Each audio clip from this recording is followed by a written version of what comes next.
Thanksgiving, a perfect time of year for gathering and giving thanks with family.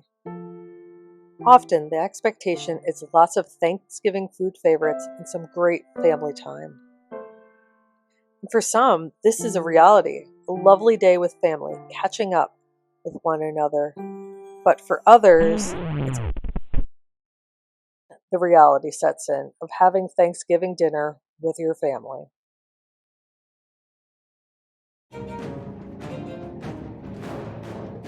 You have a brother-in-law who wants to tell you about your social work job that you've had for 15 years, based on what he learned on Fox News. He educates you that your clients need to pull themselves up by the bootstraps, just like Mark Wayne in Oklahoma.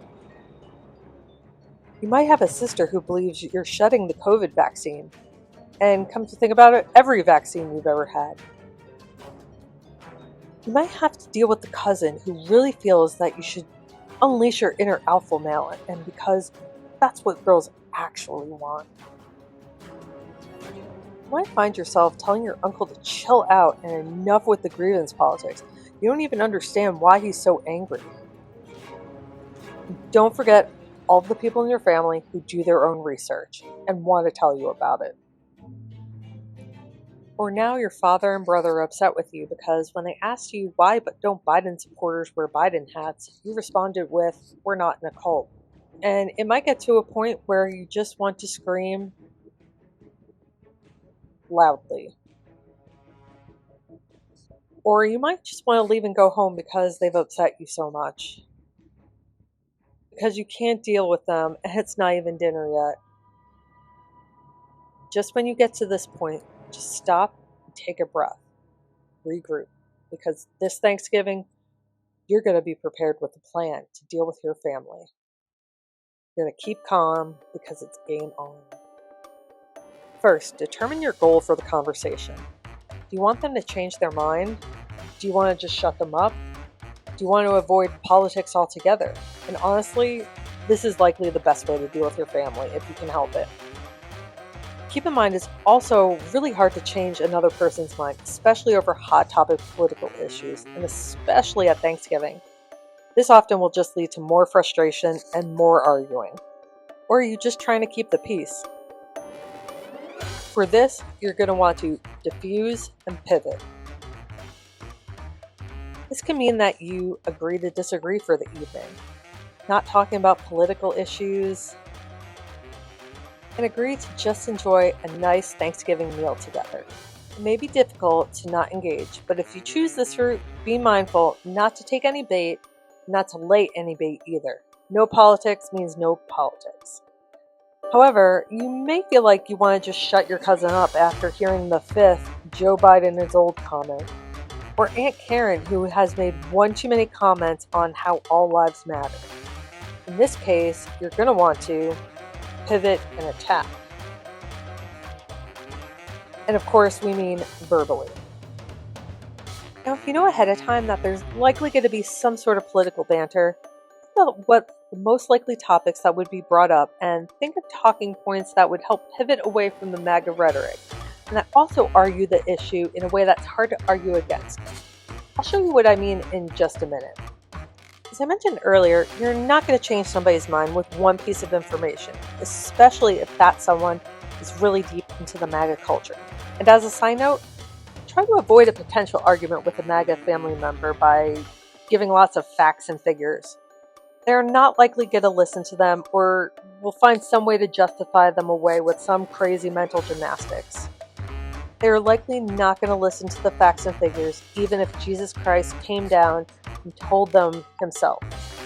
I should also note that this is a very simplistic and cheeky explanation for an issue that likely requires psychologists, depending on how involved and how deep your family member is in the MAGA world and belief system. And if you have a family member that's really deep in the MAGA culture or QAnon, this advice probably won't be helpful. However, if you're dealing with your sister-in-law who insists on blasting in your ear the talking points they heard on Newsmax, like the laptop from hell or how Joe Biden is a criminal mastermind, yet he's also senile, I've got you covered here. So here are some tips to deal with your father and your brother who seem to be forever trying to quote-unquote own the libs, and you might already be ready to storm out of Thanksgiving. And this is where we go pivot and attack, verbally of course. Here you have to stop, take a breath, and turn it around on them. And how do you do this, you might think to yourself?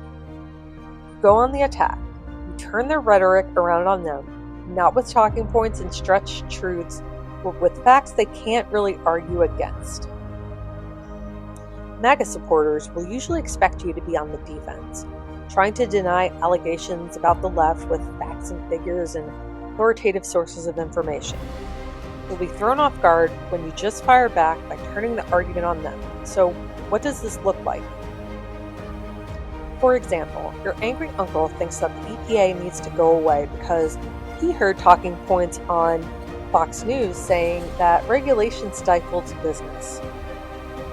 You fire back in a way that is similar to this cartoon by saying, well, when you can't drink sanitary water, at least that billionaire will have an upgraded yacht from all the cut regulations that saved him money that he also didn't invest into employees or the community.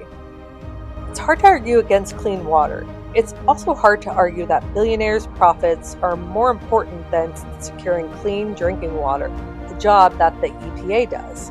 Another example can be seen in this cartoon. Trump's tariffs and policies that he enacted while he was president are often praised and lauded by conservatives. In reality, the government very quietly had to bail out farmers in 2019 because the tariffs nearly collapsed the international trade of many American agricultural goods, such as soybeans. Many farmers lost their farms or had to lay off their employees. This cartoon shows a Trump supporter supporting policies just because Trump made them, regardless that is against their best economic interests. And to top it off, they're happy about it because they get to quote-unquote own the libs over something that shouldn't be used as a counter-argument towards bad policy. It's very hard to argue against how tariffs often hurt Americans too. It's also impossible to argue for Trump policies that go against your own economic interests because with tariffs, other countries will not want to buy our goods, causing a slowdown of trade, which usually leads to job loss and a slowdown of the American economy. This one is a personal favorite of mine. For your grandmother who is always calling Democrats baby killers, you can use a variation of this meme. When she asks why Democrats do not want to fight for unborn babies by banning a practice that murders them, ask her why Republicans don't seem to care about children being murdered in schools. In this example, it's hard to argue against children who are being murdered in school by guns while also calling yourself pro-life and quote-unquote fighting to save the children. And sometimes just laughing seems to put the issue to sleep. Often when someone is laughed at, they begin to feel insecure and embarrassed. It's really not a nice thing to do, but sometimes Aunt Karen goes too far, and you need to do what you have to do. I hope you all have a wonderful Thanksgiving and also hope that you don't need to use this advice. But if you have to, remember, take a deep breath, pivot, attack. If you're interested in learning how to beat Republicans at their own game and learning their playbook, I have just the book for you. Dr. Rachel Bitticoffer, a political science and election forecaster turned political strategist, has written in this amazing book for any Democrat who's ever banged their head hard against a wall when obvious reasoning fails to convince anybody of the argument. It is released on February 6th, and it would be wonderful if you use the Library of Democracy link to our affiliate shop on bookshop.org, which helps support the channel without any additional cost to you. Bookshop.org helps support independent bookstore owners compete in the online book sales market. It also helps support independent brick-and-mortar shops. Using our link, just scanning the QR code on the screen not only helps support the Library of Democracy, but also helps independent bookshops around the country. Thanks so much for watching, and hit like and subscribe before you go. Happy Thanksgiving, and thanks again for watching. Bye!